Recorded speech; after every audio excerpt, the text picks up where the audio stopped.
cara menanamnya, cara transportnya, cara konversinya, dihitung semuanya. Kalau kita melakukan ini semuanya menjadi secara tidak ramah lingkungan, ada kemungkinan biofuel yang kita hasilkan itu tidak menurunkan emisi, malah menambah emisi. Ini yang orang-orang di Eropa, Amerika, segala orang-orang lingkungan itu concern dengan ini. Nah, kita harus menjawab ini semua bahwa, oh betul, saya bikin biofuel dari turun tanaman yang tidak membabat hutan tropis, yang tidak merubah ekosistem di hutan gambut, yang tidak mengeksesif penggunaan pupuknya, lain-lain seperti itu. Oke, berikutnya. Berikutnya teknis sekali. Jalan juga nanti dibaca aja, itu kita lebih tanya jawab aja. Nah ini aja secara umum adalah itu kalau saya menggunakan biofuel yang bagus, yang memenuhi kriteria sustainable aviation fuel, saya bisa menurunkan emisi. Kalau tidak, saya terpaksa harus beli kelebihan yang saya sebut tadi, emission unit yang sangat besar. Nah, emission unitnya sebenarnya Indonesia juga bisa menghasilkan emission karena kita bisa banyak kegiatan yang mereforestasi hutan. Nah, dua hal ini Indonesia bikin biofuel sendiri, terus kemudian kita bikin reforestasi hutan, sehingga kita malah dapat manfaat dari perubahan iklim ini. Kita bisa menjual biofuel. Kalau misalnya negara tetangga kita kebanyakan emisi, dia harus membeli emission unit, dia bisa beli dari emission unit yang kita hasilkan dari reforestasi hutan. Sebenarnya masalah climate change ini kalau kita bisa baik-baik menyikapinya, justru sebetulnya bukan beban, tapi peluang bagi kita untuk mendapatkan pemasukan. Berikutnya aja terus. Ini saya bilang tadi, ini mau kita lihat sebagai burden atau sebagai backup cost atau sebagai opportunity. Kalau kita lihat ini sebagai opportunity, maka masalah biofuel, masalah unit ini bisa justru menambah keuntungan bagi Indonesia. Berikutnya. Nah ini masuk kita ke bandara ya. Saya kira tadi teman-teman berikut aja di Angkasa Pura udah sangat satu, khususnya di ini kita kan ada Angkasa Pura saya kira tergabung dalam SCI ya, Airport Council Internasional. Mereka mempunyai airport carbon emission and reporting tool seperti ini contohnya ya, kalau kita buat formatnya seperti ini. Itu ada istilahnya scope 1, berikutnya aja. Scope 2, scope 3, scope 1 itu kita menghitung emisi dari sumber dari emisi kita sendiri. Kalau dalam Angkasa Pura, misalnya dari Ngurah Rai sendiri. Yang scope 2 termasuk dari listrik yang dari luar, dari PLN, otomatis lah kita listrik PLN. Kemudian scope ketiga itu kalau udah termasuk tenan, di Ngurah Rai banyak tenan ya. Kita hitung 1, 2, 3, kita udah sampai ke scope 3 karena kita pantau juga penurunan emisi di tenannya. Nah, berikutnya. Nanti ada scope 1, 2, 3, waktu itu kita dengan teman-teman di perhubungan dan di otoritas bandara, kita bilang kalau kita lihat formatnya SCI itu terlalu complicated, dalam arti kata banyak hal yang tidak relevan. Di situ adalah untuk pakai DIC, kita sendiri nggak pernah ada masalah salju kan. Ya, kita coba sederhanakan dengan format seperti ini. Formatnya kita sederhanakan sama dengan format SCI, cuma yang tidak relevan kita potong supaya para pengelola bandara nggak terlalu pusing lah ngisinya. Kita gunakan format yang begini. Jadi dia cukup dengan kendaraan pengisian bahan bakar, listrik, udah itu aja deh, bahan bakar, listrik yang digunakan bagi kita sendiri di runway dari PLN dan berapa kita dan tenan, ini kita hitung. Dasarnya apa ya? Dasarnya ada pembelian dari dari rekening listrik. Ini kalau dilaporkan ini sudah sangat luar biasa. Karena sekalipun ini nggak mencakup semua, tapi 95% saya kira udah tercover di sini. Mudah, lebih gampang dibaca ketimbang menggunakan format SCI yang tadi saya bilang. Terlalu sempurna, tapi banyak hal yang nggak relevan dengan Indonesia. Berikutnya, saya kasih contoh perhitungan aja, nanti bisa dilihat. Ini kita kasih contoh perhitungan, waktu itu sosialisasi kepada para bandara. Berikutnya aja terus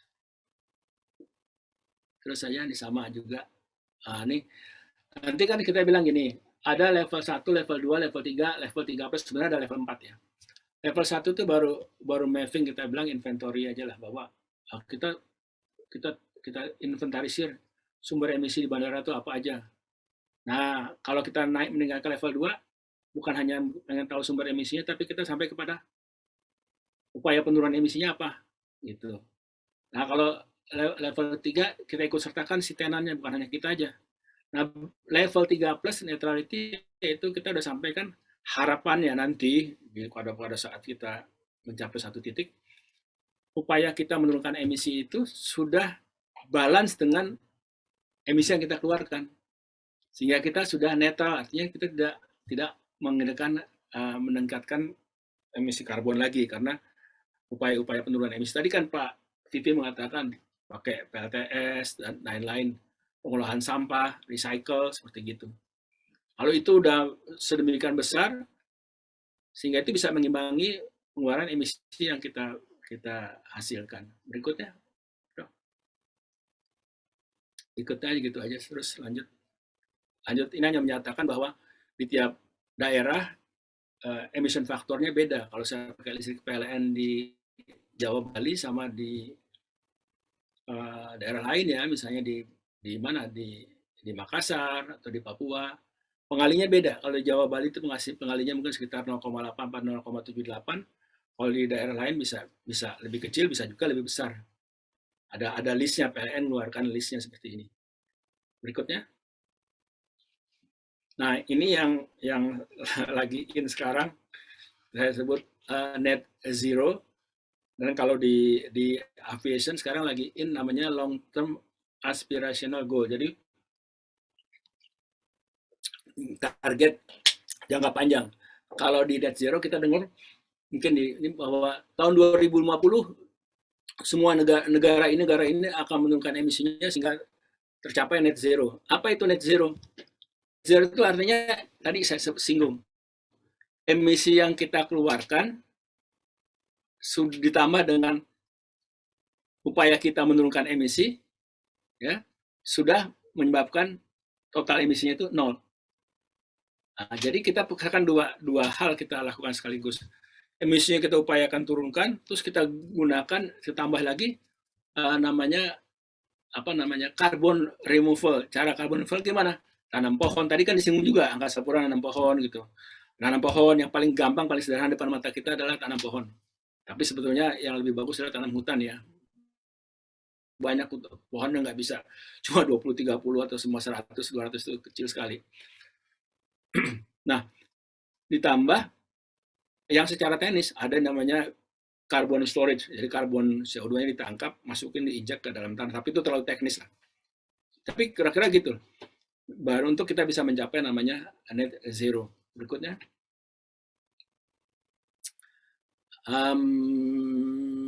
Terus aja deh ini. Tapi artinya gini tadi.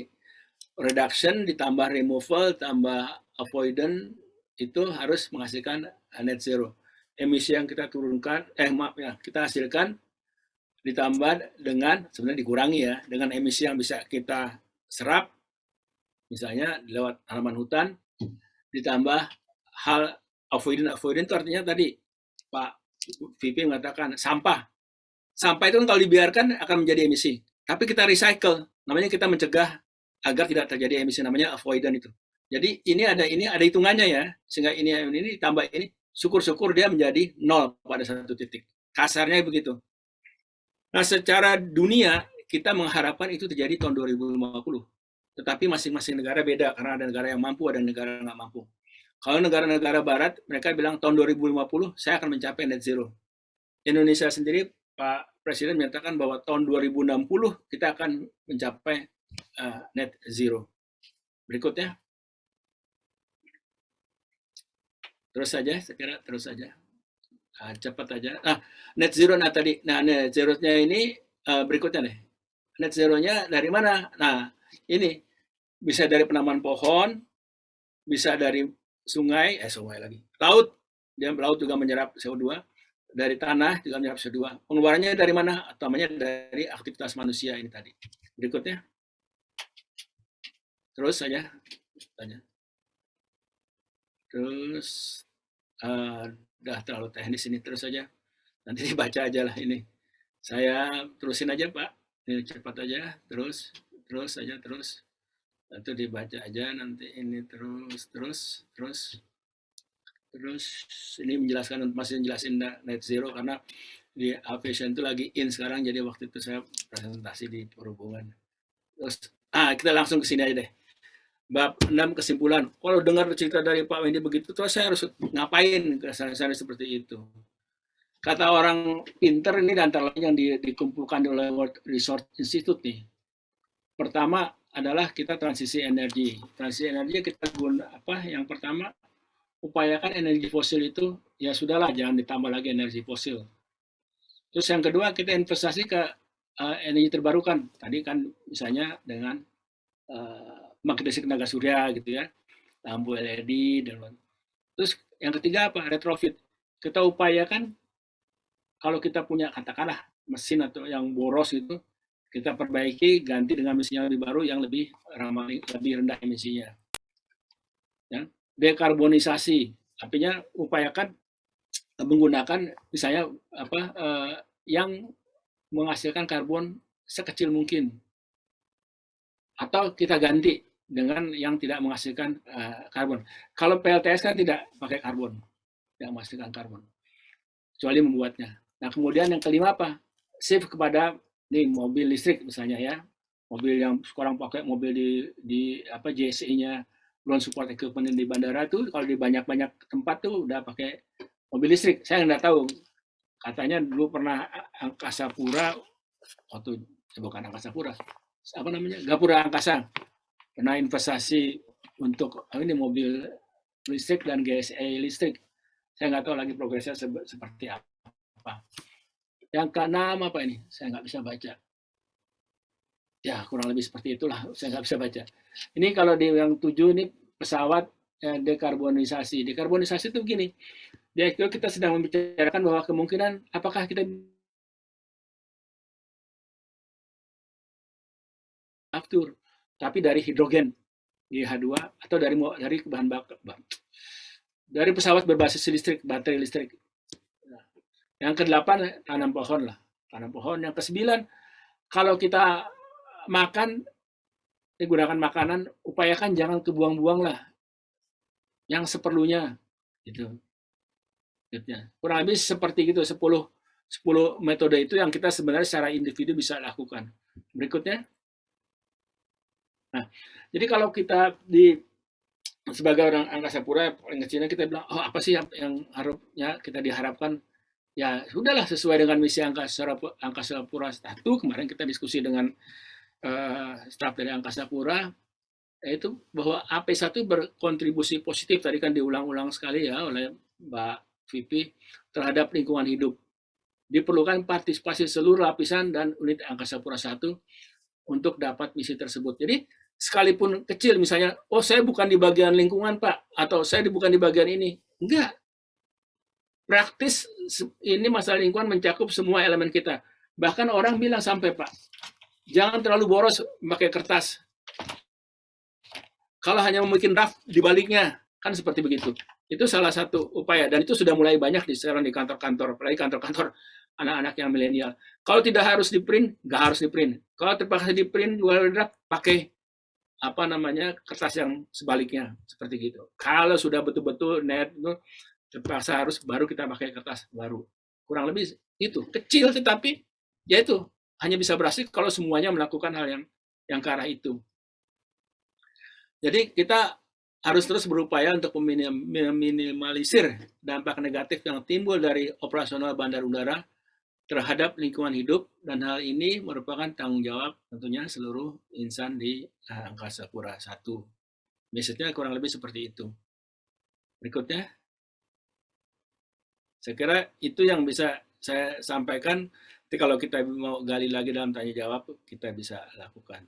Terima kasih Pak Agus Widodo, moderator. Saya kembalikan.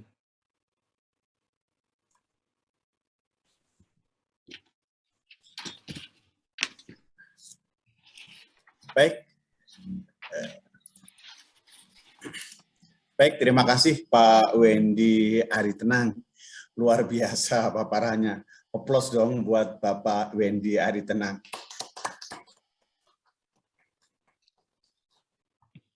Candi Borobudur ada di Pulau Jawa, Pak. Semoga Pak Wendy sehat, panjang umur, sukses, dan bahagia. Amin. Amin.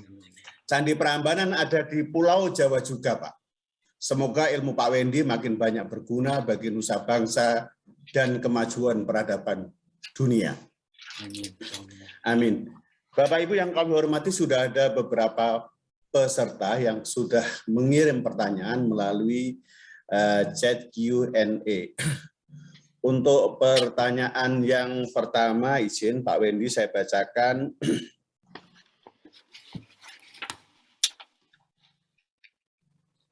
Pertanyaan dari Bapak Wira Sakti Pranata dari AP1 Kantor Pusat. Pengelolaan limbah di wilayah airport selama ini ditangani oleh pengelola bandara dan memerlukan biaya yang tidak sedikit. Yang saya tanyakan adalah satu, pembiayaan seperti apa yang dibebankan ke stakeholder airport terkait pengelolaan limbah di wilayah airport dan pelaksanaan di wilayah bandara AP1 seperti apa implementasinya. Dua, apa peran masyarakat yang tinggal di wilayah airport dalam pengelolaan limbah di airport? Apakah mereka ikut dilibatkan dan bagaimana bentuk keterlibatannya serta dari mana biaya tersebut? Terima kasih. Demikian, mohon izin mungkin satu persatu untuk mendapatkan jawaban dari Bapak. Monggo Pak, silakan Pak. Aduh, berat tuh pertanyaannya. Dan apa namanya di AP1 ini maksudnya di bandara mana ya? Apa secara umum? Ini pertanyaannya di bandara secara umum mungkin ini Pak, terutama khususnya di AP1. Ya, karena ya. Ini teman AP1 dari kantor pusat Pak. Iya baik. Memang gini Pak, waktu kira sebelum COVID mungkin ya, 3 tahun yang lalu ya, kami diajak oleh teman-teman dari kawan-kawan dari perhubungan, khususnya dari Direktorat Bandara, kita melihat salah satu airport di Eropa yang menjadi percontohan dalam pengelolaan waste management di bandara. Nah, yang pertama kalau kita lihat adalah caranya mereka adalah bagaimana kita mengurangi si sampah itu sendiri. Kan sampah itu utama sampah dari pesawat ya. Jadi di situ dia ada upaya satu, sampah yang dari pesawat diupayakan seminimal mungkin. Sampah yang dari pesawat seminimal mungkin. Nah, antara lain lah bikin misalnya sampah itu jangan dari si pesawat ya, kita harus kerjasama sama airline-nya. Bahwa si airline itu pokoknya seminimal mungkin lah, jangan sampai memberikan bahan yang plastik gitu ya. Bikin bahan yang mudah degradable istilahnya. Terus begitu banyak hal sehingga mengurangi sampah. Jadi jumlah per pesawat sampah yang dihasilkan per pesawat itu lebih kecil. Nah kemudian terus sampah yang sampai ke pesawat ke bandara tuh mereka punya tempat sortir Pak. Begitu disortir yang masih bisa digunakan. Memang ini mereka pakai mesin, tapi tetap saja nggak ada pemisahan sampah yang 100% mesin. Tetap harus ada manusianya Pak, karena begitu beragamnya. Bisa, sekalipun kita udah bilang dari atas sudah pisah ya, B3 sama yang non B3 kita pisahkan, tapi tetap aja sampah itu harus dipisahkan. Nah, nanti mana yang bisa di recycle, di reuse, sama mereka ada tuh. Misalnya kertas-kertas itu sampah. Yang selain ini yang tidak bisa sifatnya tapi bio. Nah, ini dia punya treatment sendiri lagi. Nah, cuma kalau saya lihat tidak ada kalau kita misalnya insenerator di dalam bandara, mereka dibawa keluar Pak, dibawa keluar. Saya nggak tahu, kebanyakan kita juga mungkin dibawa keluar karena kalau insenerator di bandara pertama dari situ agak berbahaya, yang kedua juga mungkin nggak nyaman juga ya. Jadi pastikan aja bahwa itu dibawa keluar. Bahwa itu membutuhkan biaya, ya. Nah, ini saya sebagai orang lingkungan ya, gini. Kalau saya beli, kalau kita di luar ini, saya beli Aqua nih, Aqua nih, nggak boleh nyebut merek. Tapi misalnya katakanlah ini Rp5.000, saya beli, udah selesai kan, ininya saya buang, plastiknya, misalnya saya buang. Ongkos meremove si plastik itu menjadi sampai ramah lingkungan itu membutuhkan effort. Effortnya berapa? Katakanlah setara dengan Rp2.000. Makanya kalau kita beli beginian di luar, ini ada tandanya di sini, Pak. Jadi saya tidak bayar 5.000, saya bayar 7.000. 2.000-nya ini nih akan diirmak, ditandai bahwa 2.000-nya akan jatuh dibalikin kepada upaya untuk remove sampah ini. Ya, Pak ya. Nah, begitu juga saya nggak tahu kalau bisa ini di stakeholder itu harusnya mungkin bisa dilakukan begitu. Siapa yang menyampahkan, istilahnya, siapa yang mengemisikan, dia harus bayar. Adalah tidak fair kalau orang lain yang menyampahkan, terus orang lain lagi yang harus membayar itu. Caranya gimana? Ya kita tandai, you menyampahkan ini, kita kasih label. You bayar sekian, kalau kita ada label gini, maka orang kelihatan, begitu saya beli yang 5.000, pas saya beli 7.000. Saya akan beli yang 7.000 karena saya relief, Pak. Begitu beli yang 7.000, saya merasa tidak berdosa. Bukan merasa dosa saya kehapus lah. Karena nanti 2.000-nya akan dipakai untuk menghilangkan sampahnya seperti ini. Nah, ini barangkali kalau Angkasa Pura mulai bisa begitu dengan stakeholdernya, melakukan itu, mungkin bisa jadi contoh, Pak, role model bagi bandara-bandara lainnya. Tidak mudah, tetapi dalam lingkungan bandara, apalagi bandara yang bagus ya, bandara yang udah dikelola oleh Angkasa Pura, lebih mudah lah, lebih mudah stakeholder kan orang mampu semua, barangkali gitu. Baik, terima kasih Pak Wendy. Mudah-mudahan Pak Wira cukup jelas. Intinya ada dua jawabannya adalah semua pihak harus punya kepedulian, khususnya stakeholder tadi.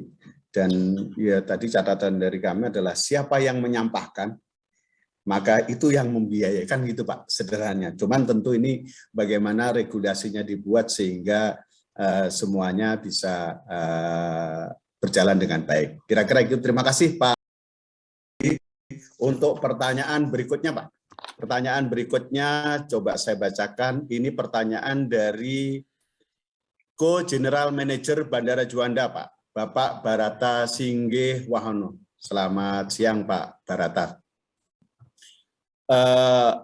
Case studi Bandara Juanda dalam rangka menurunkan emisi CO2, salah satu programnya adalah penanaman pohon di area bandara. Seiring berjalannya waktu, pohon tersebut ternyata menjadi habitat burung. Area bandara yang memiliki karakteristik adanya pagar perimeter menjadikan burung merasa nyaman untuk beraktivitas di bandara. Hal ini tentunya menjadi strikes hazard yang menjadi masalah serius bagi penerbangan. Di sisi lain, ada ketentuan lain di mana dalam rangka pengendalian burung di bandara, tidak satupun institusi yang dapat mengeluarkan izin untuk dilakukannya pengurangan populasi burung di bandara, Pak. Sebagai catatan bahwa Bandara Juanda pada area sekitarnya dikelilingi tambak dan rawa yang menjadi habitat burung. Pertanyaannya, Pak, bagaimana langkah-langkah best practice bagi pengelola bandara terkait pengelolaan bandara yang ramah lingkungan namun tidak mengabaikan, mengorbankan aspek keselamatan penerbangan? Apakah dalam rangka pengendalian burung di bandara dengan dilakukan langkah pengurangan populasi dapat dilegalkan dan sesuai ketentuan? Terima kasih, Pak. Ya, saya jadi teringat mungkin sekitar 5 tahun yang lalu barangkali ya. Kita pernah diskusi soal bus track ini dengan AP1 di Ngurah Rai. Saya nggak tahu waktu itu Pak Sudah ada apa tidak. Memang ini ya, terutama untuk saya nggak tahu Juanda, rupanya ada Juanda. Tapi waktu itu yang Ngurah Rai itu dilema juga. Karena di sekitar dekat situ ada ini ya, kayak apa yang namanya, kawasan yang dikonservasi lah ya. Yang dan itu aja di habitat burung. Nah, sulit itu, kita kan nggak bisa ngusir itu karena itu pertama wilayahnya lain ya, dan di luar juga ininya bandara. Memang kalau yang burung seperti itu paling bisa ya kita dengan cuma ngusir. Tetapi kalau yang di dalam bandara sendiri di dalam bandara tadi bilang tanaman di dalam bandara. Kata orang, saya nggak tahu nih mbahnya, upayakan jangan sampai tanaman itu tanaman yang menarik burung. Tanaman yang menarik burung kan tanaman yang kalau ada buahnya. Kalau nggak ada buahnya kan tanaman praktis tidak menarik burung lah si itunya. Nah, yang di bandara Dalik, jadi jangan yang di dalam bandara jangan sampai kita menanam pohon yang menarik burung. Terus kemudian itu kaitan dengan bird strike. Terus katanya lagi gini, Bapak yang bandara Juanda barangkali lebih tahu. Kalau motong rumput katanya jangan terlalu pendek, karena kalau rumput terlalu pendek, cacing tanahnya itu mudah kelihatan keluar sehingga mengetrek burung untuk makan itu. Makanya kan kalau kita motong rumput di bandara kan para teman-teman bandara lebih tahu. Dibiarkan sampai ketinggian tertentu supaya apa? Supaya tidak mengetrek burung untuk memakan si cacing dan makanan lainnya yang di tanah itu. Tapi yang sulitnya tadi itu, kalau di dekat kita, tapi di luar kekuasaan kita nih, di luar angkasa pura, di luar bandara, ada habitat burung. Itu, waduh, saya sulit lah menjawabnya itu. Mungkin kerjasama dengan teman-teman dari lingkungan hidup ya, dari kehutanan seperti gitu. Tapi beliau-beliau itu kan ada pertimbangan tertentu. Apalagi kalau habitat burungnya itu sudah ada di situ sejak bertahun-tahun sebelumnya di sana gitu kan.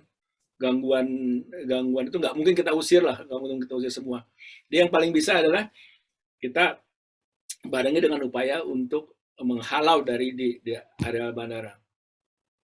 Barangkali itu Pak, mungkin nggak memuaskan jawaban saya. Baik, terima kasih Pak Wendy. Mudah-mudahan Pak Ko JM puas karena memang ini kesulitan bertahun-tahun Pak. Kebetulan saya pribadi adalah dulu bekerja di Bandara Juanda sebagai tenaga airport rescue and perfecting Pak di sana. Sehingga tugas kami selalu keliling membawa kendaraan yang warna kuning itu Pak strike. Kita bertahun-tahun untuk mengusir itu ya kembali lagi karena memang di situ di sekitar tambak dan di sebelah bandara itu ada tanaman-tanaman pohon kayu putih yang banyak juga dari teman-teman Angkatan Laut sehingga ini memang menjadi dilematis bertahun-tahun. Kalau begitu ini solusinya cuma mengusir aja ya, mengusir kembali lagi. Kira-kira itu Pak Barata. Jadi kesimpulannya sejauh ini yang kita upayakan adalah mengusir. Kalau yang zaman dulu Pak, hewan-hewan yang liar kita tembakin Pak. Jadi mamanya yang hewan-hewan liar itu sempat itu karena memang itu mengganggu take off landingnya pesawat, itu sempat kita. Itu zaman-zaman tahun 80 90-an lah Pak. Yeah. Juanda masih tanaman rumputnya masih setinggi orang itu, jadi kalau nggak gitu akan mengganggu ketika take off dan landing pesawat. Terima kasih Pak Wendy. Mudah-mudahan Pak Barata cukup puas dengan jawaban beliau. Untuk pertanyaan berikutnya Pak, ini dari Bapak Hardian Alamsah dari kantor cabang Lombok, Pak. Mohon izin bertanya terkait dengan noise. Satu, apakah standar yang diberikan dan harus dipenuhi oleh suatu operator bandar udara disesuaikan juga dengan lingkungan dan lokasi bandara tersebut berada, mengingat area di sekitaran Bandara Lombok yang masih jarang pemukiman penduduk, tentunya suara dari pesawat akan lebih terdengar jelas. Dua, langkah apa yang dapat dilakukan oleh operator bandar udara terhadap penanganan noise? Tiga, dengan kondisi saat ini di Bandara Lombok yang masih jarang pemukiman, terutama pada area yang sejajar dengan jalur take off, landing pesawat, bagaimana jika kedepannya pada area tersebut berubah yang dulunya sawah menjadi sebuah area pemukiman dan memunculkan permasalahan terkait noise atau kebisingan? Langkah apa yang harus dilakukan mengingat bandara tersebut sudah ada terlebih dahulu? Terima kasih. Monggo silakan Pak Wendy. Ya Pak Ardian, terima kasih nih. Belum menjadi masalah saat ini noise hampir di semua bandara kita belum jadi masalah, tapi saya katakan tadi mungkin suatu ketika seperti juga di negara-negara yang maju ini akan menjadi masalah.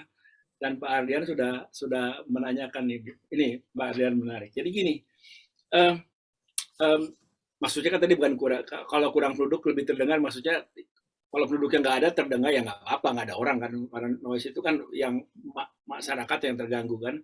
Jadi Bapak katakan kalau sekarang mungkin masih oke, tapi ke depan kalau daerah yang sana tempat apa namanya approach-nya dan take off-nya pesawat itu di bawahnya lebih banyak, udah kan lebih banyak pemukiman, gimana menghentikannya? Padahal bandara udah ada lebih dulu kan. Nah memang di hampir semua kita kan kasusnya begitu ya. Tadinya di sekitar awal bangunnya bandaranya nggak ada pemukimannya jauh gitu kan. Tapi nanti di luar bandara itu kan kekuasaannya si Pemda tuh, tiba-tiba malah diiklankan kan Pak ya oleh si developer itu.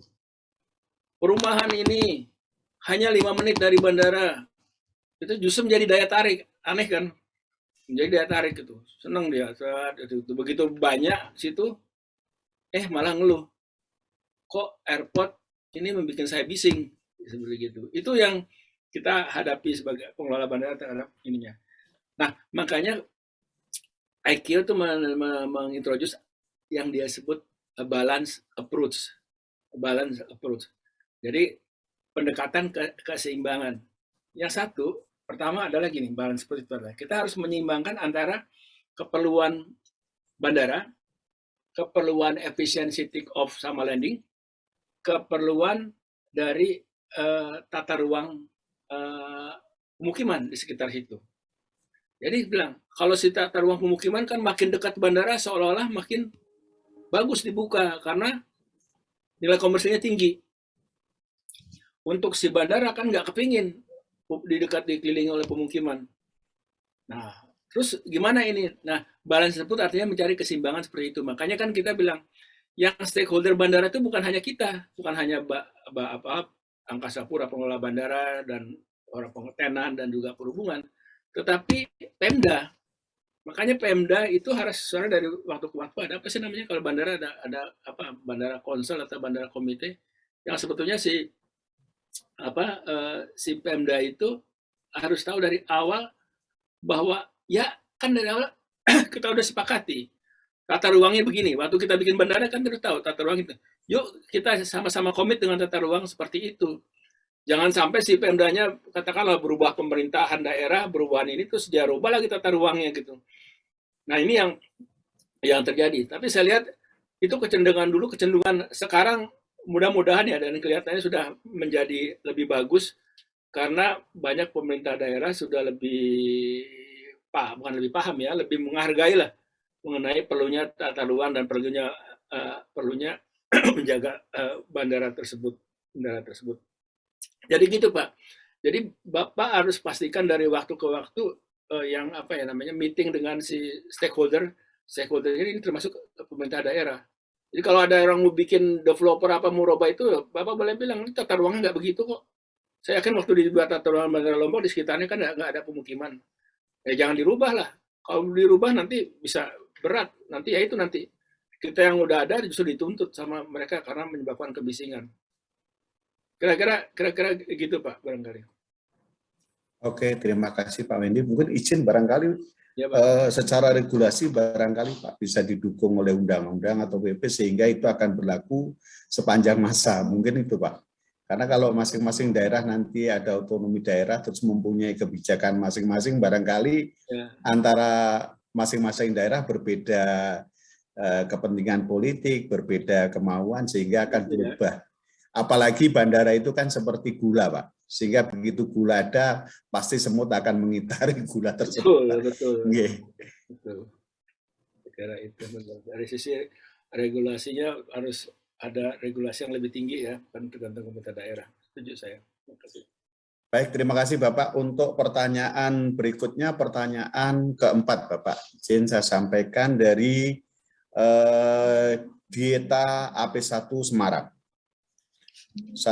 Mohon izin bertanya, bagaimana sinergi antara Kemenhub dengan pemerintah daerah dalam menetapkan perizinan baru terkait perumahan sekolah di sekitar bandara, khususnya terkait banyaknya konsep airport city di mana salah satunya ada pemukiman dan sekolah di wilayah BKK. 2. Terkait net zero emission karbon, bagaimana cara menghitung target waktu pencapaian net zero tersebut agar dapat menentukan pengelolaan di mana Eropa ditargetkan di 2030, Indonesia mungkin 2050. 3. Lalu untuk mencapainya berarti juga memasukkan carbon offset dengan penanaman pohon. Apabila offset kita berlebih, apa benar nantinya upaya kita bisa dijual di pasar global karena kedepannya ada penerapan carbon tax. Monggo Pak, silakan Pak. Nah, yang pertama tadi, pertanyaan pertama itu mungkin ya saya udah nggak di perhubungan ya, jadi tapi artinya mungkin secara ini teman-teman perhubungan lah yang lebih berhak untuk menjawab. Tapi secara umum seperti yang pertama tadi saya katakan, kita memang ya harus, karena bandara itu kan tadi kita pemerintah daerah harus melihat bahwa bandara itu kan satu nilai tambah bagi keberadaannya bagi pemerintah daerah tersebut. Nah, nilai tambahnya tentunya harus diartikan secara yang lebih prinsip, bukan mengatakan bahwa nilai tambahnya berarti oh harga tanahnya naik tuh di situ, maka kita bikin pemukiman. Bukan seperti itu, bukan seperti itu. Makanya saya bilang pastikan bahwa tata ruangnya itu sekali kita bangun, tata ruang itu tanda petik dikunci di situ bersama-sama. Makanya konsol dari dari bandara yang melibatkan para stakeholder antara lain si pemerintah daerah harus terus dilibatkan. Itu bukan hanya kita loh, itu yang Balance Approach itu yang merekomendasikan ICAO. Jadi problem seperti itu hampir dirasakan oleh seluruh airport internasional di dunia. Jadi bukan hanya kita, bayangkan seperti itu. Tapi ini mereka bilang balance. Kalau misalnya gini, katakanlah misalnya begini, Pak udah terjadi, udah kepalang terjadi, mau saya apakan? Nah ini kan tadi makanya saya bilang, jangan contoh salah satu tadi gambar itu di Eropa itu udah terjadi, mau diapakan? Pemukimannya dipindahin nggak mungkin. Akhirnya komprominya ya, bukan kompromi ideal, komprominya adalah bahwa oke deh, kalau waktu siang kita boleh mendarat seperti itu. Waktu malam, rute untuk approach-nya itu beda, Pak. Karena siang kan mereka nggak ada di rumah tuh, jadi mereka nggak merasa terganggu. Tapi kalau malam dia mau tidur, dia merasa terganggu. Dia minta supaya kalau malam, darat malam, approach-nya begitu. Kita rugi dalam arti kata tidak efisien kan, fuel-nya bertambah seperti gitu. Nah, balance artinya keseimbangan itu harus ada antara para stakeholder itu untuk menjaga kelangsungan si bandara ini gitu. Kurang lebih seperti itu. Nah, kalau soal target waktu pencapaian, ini maksudnya adalah yang dihimbau dari UNFCCC itu tahun 2050 dan diikuti oleh negara-negara Eropa, negara-negara maju lah 2050 agar tercapai net zero, yaitu bahwa emisi yang mereka hasilkan bisa sepenuhnya terserap dengan upaya penyerapan emisi dari tanaman hutan dan lain-lain, dan dari kalau secara di pabrik itu dengan teknis ya ada carbon capture-nya seperti itu. Ada juga yang di pembangkit listrik yang besar itu dia pakai istilahnya CCS, carbon capture storage. Jadi CO2 yang keluar itu di capture terus diinjekin lagi ke dalam bumi seperti gitu sehingga dia nggak keluar ke angkasa. Nah, betul nggak bisa dijual? Betul. Jadi kalau misalnya kita bisa, bukan pohon ya, tapi pohon kecil ya, bukan pohon. Maksudnya bukan bikin pohon secara sporadis 10, 20, 30, tapi kita bicara ini hutan, reforestasi hutan, karena hutannya sangat banyak itu menyerap karbon. Nah kalau kita bisa mereforestasi hutan, nanti ada caranya, makanya saya bilang tadi metode itu sangat penting. Jadi internasional kan nggak ngitung satu pohon ke satu pohon kan. Mereka hitungnya tutupan Pak. Jadi misalnya pakai remote sensing, mereka tahun 2000 sekian daerah sini hutannya katakanlah 10 hektar, pohonnya 10 meter tingginya. Nanti tahun 2010, 2000 hitung begitu, sekarang tahun 2020 ternyata hutannya menjadi misalnya dari 10 hektar sudah menjadi 20 hektar. Atau tinggi pohonnya dari 10 meter sudah menjadi 15 meter. Nah, selisihnya itu yang dianggap penyerapan lingkungan, penyerapan emisi. Penyerapan yang emisi yang sudah kita lakukan selama sekian tahun tersebut. Kalau saya bisa membuktikan bahwa ada delta yang saya serap itu, dan saya lakukan dengan betul, nanti diverifikasi oleh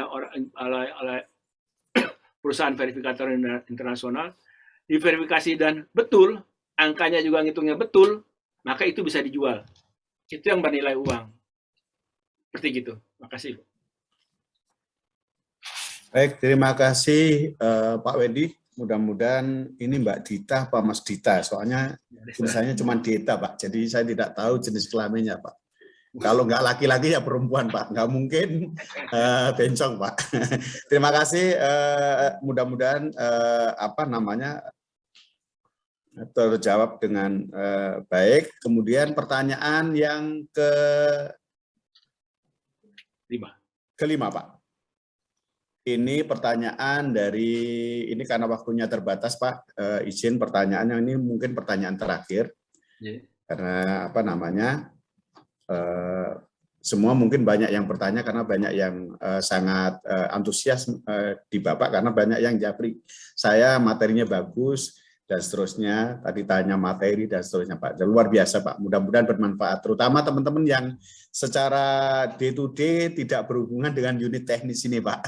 Jadi ini banyak yang awam, termasuk saya ini termasuk yang awam terhadap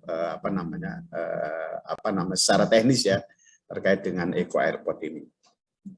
Kita dari unit lain yang lebih sifatnya general Pak. Pertanyaan yang terakhir Pak, ya, yang terhormat Pak Wendy, bentar Pak, kacamatanya agak kurang.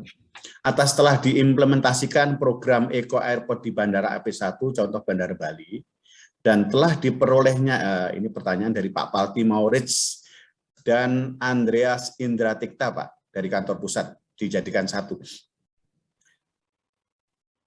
Atas telah diimplementasikan program Eco Airport di Bandara AP1, contoh Bandara Bali, dan telah diperolehnya penghargaan pengelolaan Bandara AP1 dengan konsep ramah lingkungan, kira-kira benefit, manfaat lainnya yang secara nyata dapat dirasakan oleh AP1 saat ini, termasuk dalam menghadapi tantangan ke depan atas isu climate change dan carbon pricing, emisi bandara, performance island berdampak kepada airport operation dan airport bisnis, tarif komersial bisnis. Di satu sisi, AP1 tentunya berkewajiban menjaga kualitas layanan di bandara, salah satunya perlu penambahan program investasi.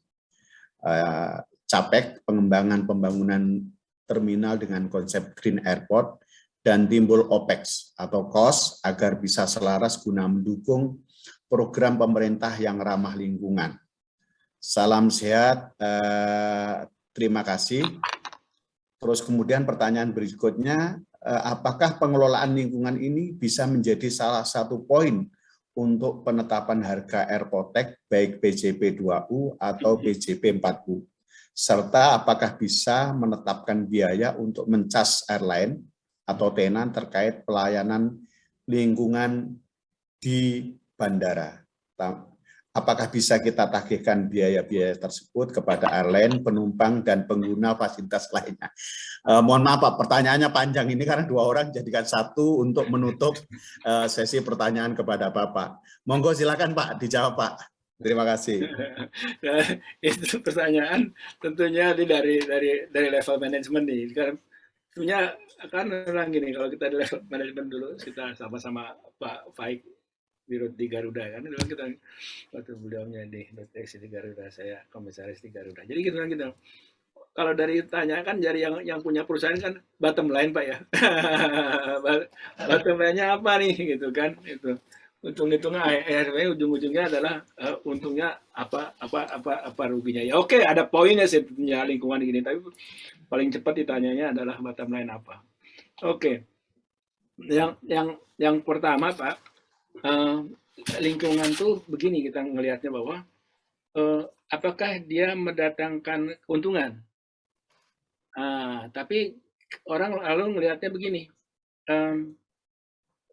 belum itu dulu. Saya bilang, apakah kita merugikan orang? Gitu kan gitu. Apakah kita bisa bikin pahala atau kayak tidak membuat dosa? Gitu. Dan yang pertama adalah jangan bikin dosa dulu gitu. Kalau katanya Pak Agus Widodo ini kan orangnya sangat ini nih, makomnya udah tinggi nih. Enggak lah Pak.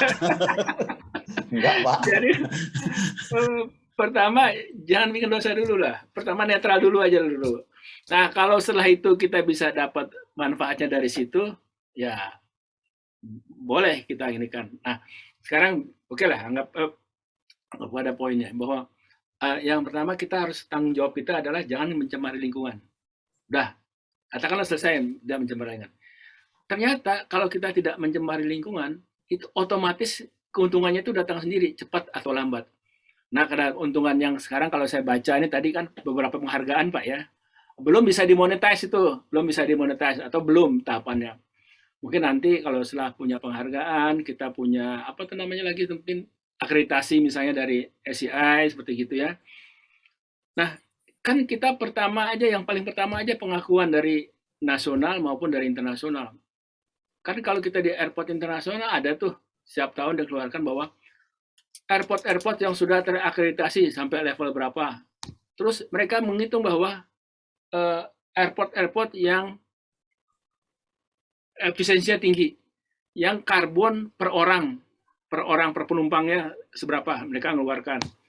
Alangkah baiknya kalau kita masuk di situ. Kalau kita masuk di situ minimal saja, minimal kita bisa gitu, kita bisa menjadi apa namanya showcase bagi airport kita di Indonesia lah.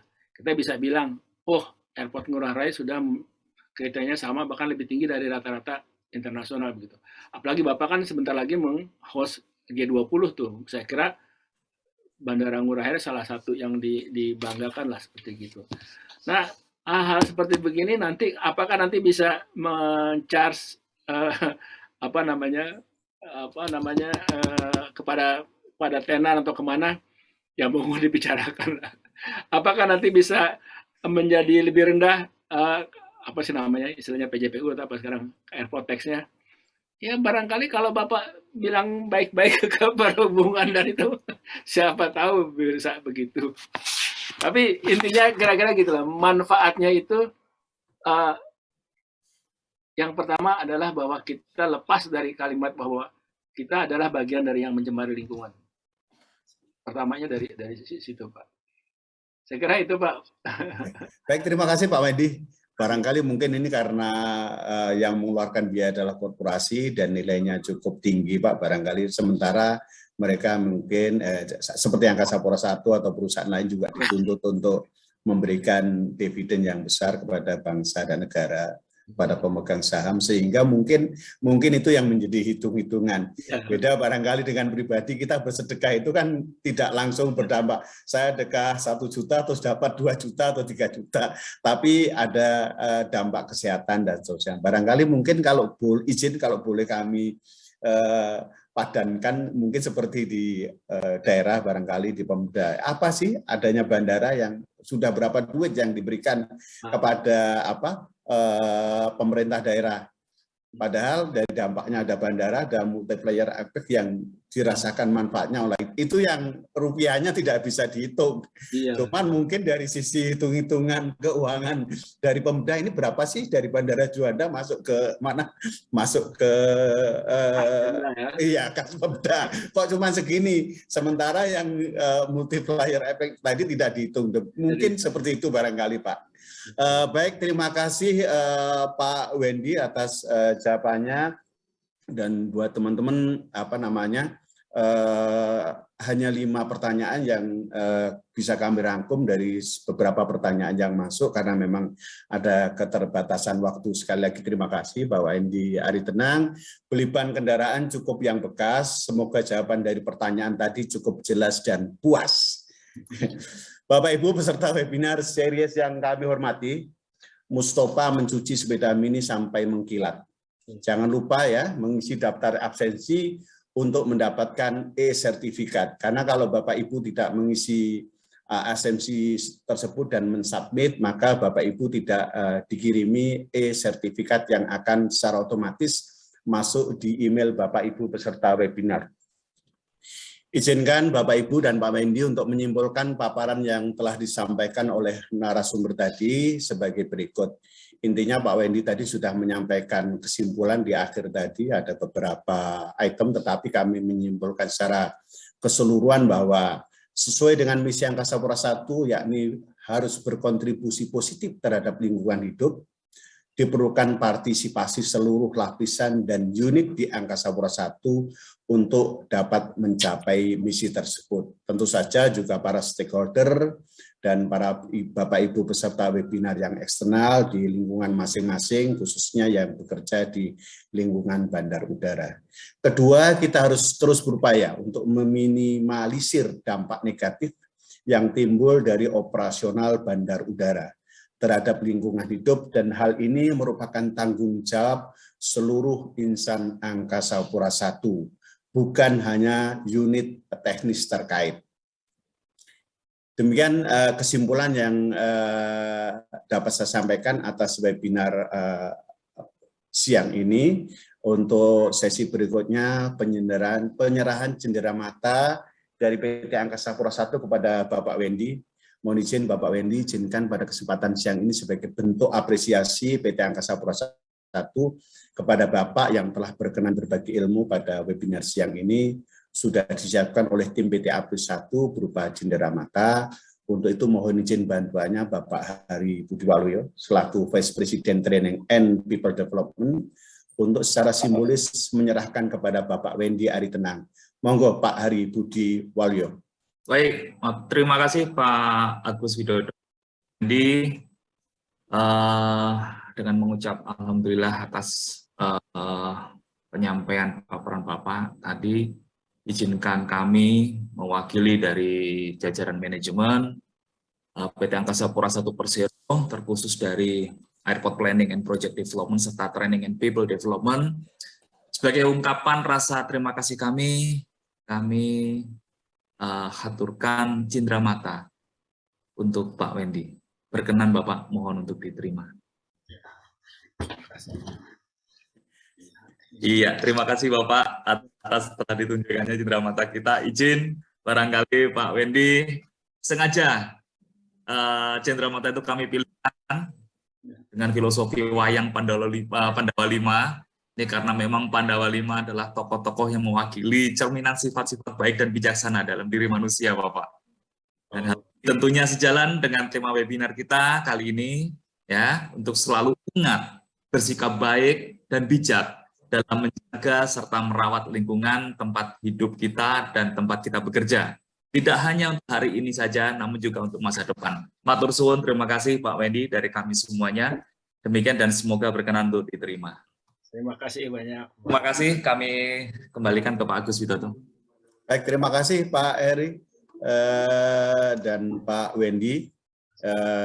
Cindramata yang paling besar adalah dari Allah Subhanahu Wa Taala kepada Pak Wendy yang tentunya berbagi ilmu kepada pada para peserta yang sampai siang ini sudah 356 orang. Mudah-mudahan ini menjadi amal jariah yang baik buat Mbak Wendy dan bermanfaat bagi Pak Wendy dan para zuriat Bapak Wendy. Amin Allahumma amin. Bapak Ibu peserta webinar series yang kami hormati, sebelum acara saya kembalikan ke MC, pertama saya ucapkan terima kasih yang sebesar-besarnya kepada narasumber Bapak Wendy Aritenang yang hadir dan sharing knowledge-nya pada webinar pagi sampai dengan siang ini. Semoga menjadi amal jariah Bapak yang pahalanya berlipat-lipat, kebaikan mengalir terus dunia akhirat dari Allah Subhanahu Wa Taala. Dan semoga seperti yang saya sampaikan tadi, Pak Wendy tetap sehat, panjang umur, selamat dan bahagia, dan ilmunya tetap berguna bagi kemajuan peradaban dunia. Amin Allahumma amin. Terima kasih yang tak terhingga juga kepada seluruh peserta webinar series, baik yang melalui Zoom, live YouTube, dan baik yang internal APRIS 1 maupun eksternal APRIS 1 dan seluruh tim Training and People Development Group serta tim dari Airport Planning, teman-teman dari Airport Planning and Project Development, grup yang telah bekerja keras untuk terlaksananya acara webinar series ini. Sakit rindu belum ketemu obatnya. Sampai bertemu di episode webinar series berikutnya. Billahi taufik walhidayah.